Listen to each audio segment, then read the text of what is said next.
G'day. My name is Shockadelic. Yes, it is. I am a gnome, born in the Great Southern Gnomeland, where we speak Gnomish, which by some strange coincidence, looks and sounds just like modern English. Many gnomes are concerned about the future of the Great Southern Gnomeland, and the greater Gnomeworld, of which it is a small but delightful part, and I wish to discuss this with you today. The Great Southern Gnomeland, which for brevity's sake, I may simply call Gnomeland, was once the land of the giants. The giants lived here for 40,000 years before the arrival of the gnomes. They still constitute around 2% of the population. Many died in the early years of gnome settlement, primarily due to diseases they had no immunity to. There was little bloodshed, unlike the gnome invasions of fairyland, elfland and troll world. Giants may look fierce, but are, usually gentle creatures, unless provoked. Gnomes are often castigated over their past invasions of other worlds, but spent much of history fighting other gnomes. The last great gnome conflict, Gnome World War II, caused by particularly obnoxious gnomes in sexy uniforms, was so bad, gnomes decided they would never fight again, and a period of peace and prosperity began. Around the same time, some gnomes, who didn't seem to like being gnomes at all, were possessed by evil spirits, who cast a spell, making them speak pleasant but shallow words, proffering a merger of all the creature worlds, to be more efficient and humanitarian. The evil spirits claim to love all creatures, but they're actually corrosive, and believe in nothing.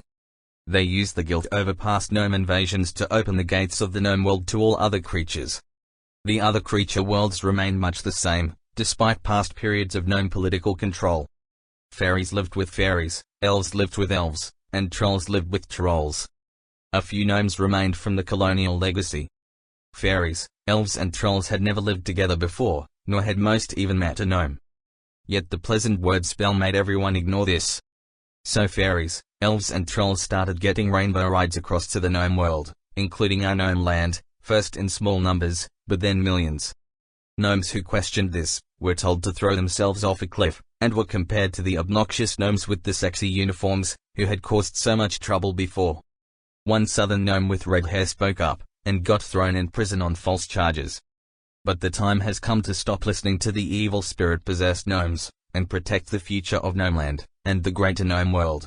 We must stop allowing any more permanent rainbow rides from the other worlds, except for post-colonial gnomes stranded there.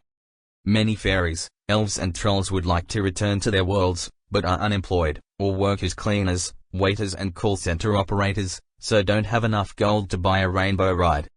We should stop funding other world aid, and use that gold to help these homesick but poor creatures return home, and help poor stranded post-colonial gnomes come here.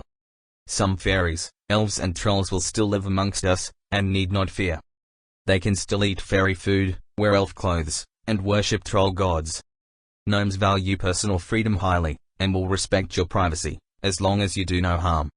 As the stress of the recent uni-world experiment fades from memory, a new equilibrium will emerge in Gnomeland, and everyone, gnome, giant, fairy, elf, and troll, will be happier and healthier. Can you join me in this quest? Let's work and play together, laugh and cry together, but most importantly of all, sing and dance together. We will survive.